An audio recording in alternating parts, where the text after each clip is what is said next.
Paz do Senhor, irmãos. A palavra de Deus hoje vai falar sobre arrebatamento, o arrebatamento da igreja. 1 Tessalonicenses capítulo 4, versículo 16 e versículo 17. Porque o mesmo Senhor descerá do céu com alarido e com voz de arcanjo e com a trombeta de Deus. E os que morreram em Cristo ressuscitarão primeiro. Depois nós, os que ficarmos vivos, seremos arrebatados juntamente com eles nas nuvens, a encontrar o Senhor nos ares. E assim estaremos sempre com o Senhor. Portanto, consolai-vos uns aos outros com essas palavras. Amém.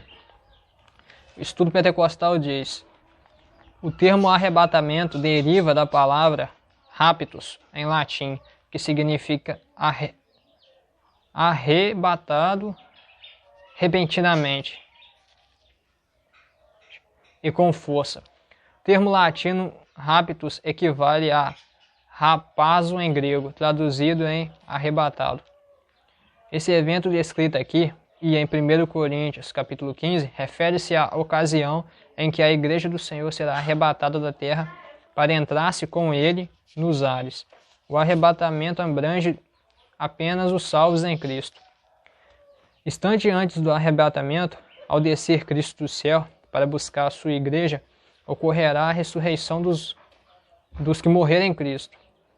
Não se trata da mesma ressurreição referida em Apocalipse capítulo 20, versículo 4, a qual somente ocorrerá depois de Cristo voltar à terra, julgar os ímpios e prender Satanás, como diz Apocalipse capítulo 19, versículo 11.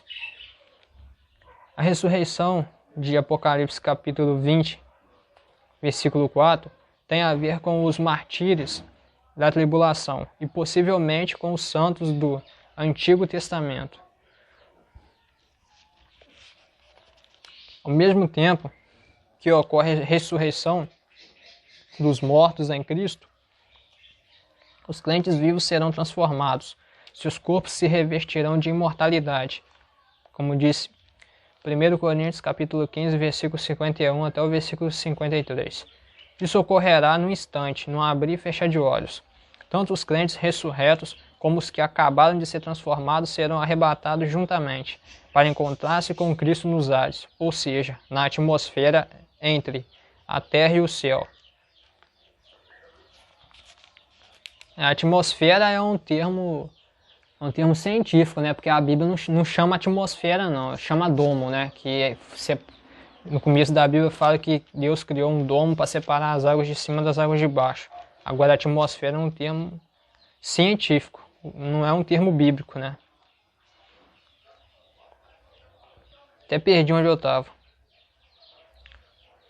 No céu. Então, literalmente unidos com Cristo, levados à casa do Pai no céu e reunidos aos queridos que tinham morrido. Estarão livres de todas as aflições, de toda perseguição e opressão, de todo o domínio do pecado e da morte. O arrebatamento os livra da ira futura, ou seja, da grande tribulação. A esperança de que nosso Senhor logo voltará para nos tirar do mundo, a fim de estarmos sempre com o Senhor, é a bem-aventurada esperança de todos os redimidos. É fonte principal de consolo para os crentes que sofrem. Paulo emprega o nome nós, em capítulo 4, versículo 17, por saber que a volta do Senhor poderia acontecer naquele período, e comunica aos Tessalonicenses essa mesma esperança. A Bíblia insiste que anelemos e esperemos contínua e confiadamente a volta de nosso Senhor. Amém.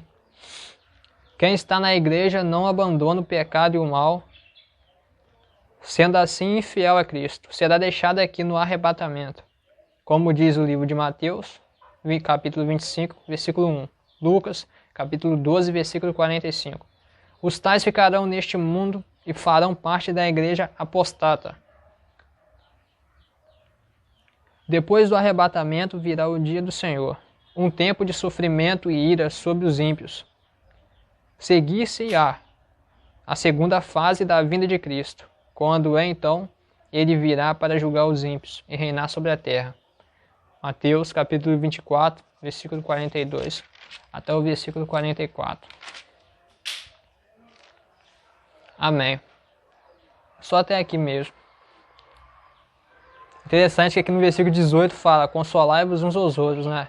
Que Paulo insistia, inspirava, né? Esperança nos Tessalonicenses, não lhes dizendo que se preparem para o martírio durante o período do dia do Senhor, a tribulação, né, no caso, mas mediante a mensagem sobre o arrebatamento, né? Mediante o conhecimento dessa doutrina, poderão consolar uns aos outros, né? Então ele já achava, né, que Cristo voltava naquele tempo, né? Mas a verdade é que é porque a gente não sabe, né, o tempo, né, o dia, né, a hora que ele vai voltar. Nós sabemos que existem várias coisas que precisam acontecer antes disso. Alguns sinais que a gente está vendo acontecer, terremotos ao redor do mundo, né? Notícias sobre guerra, fome, peste e por aí vai. Isso são sinais que ele está voltando. Mas o tempo ninguém sabe, o tempo e a hora realmente ninguém sabe quando ele vai voltar. A Bíblia fala que ele vai vir como um ladrão de noite, né? Que essa metáfora é uma metáfora sobre o ladrão de noite, que significa que o tempo do início do dia do Senhor é incerto, é imprevisto. Não há maneira de prever sua data, né?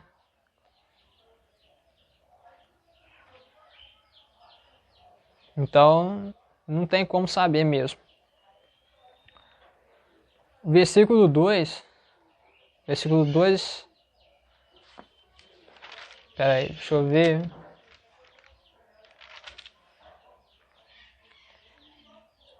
Aqui está falando sobre o dia do Senhor, né? O dia do Senhor refere-se normalmente não a um dia de 24 horas, mas a um extenso período de tempo durante o qual os inimigos de Deus serão derrotados, vindo a seguir o reino terrestre de Cristo.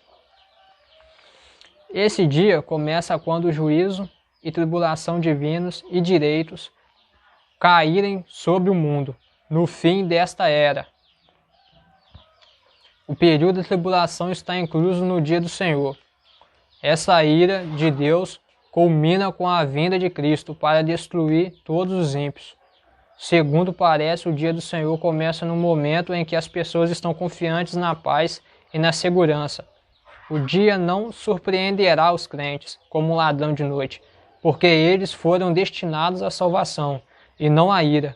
E estes estão alertas, espiritualmente vigilantes e vivendo na fé, no amor e na justiça.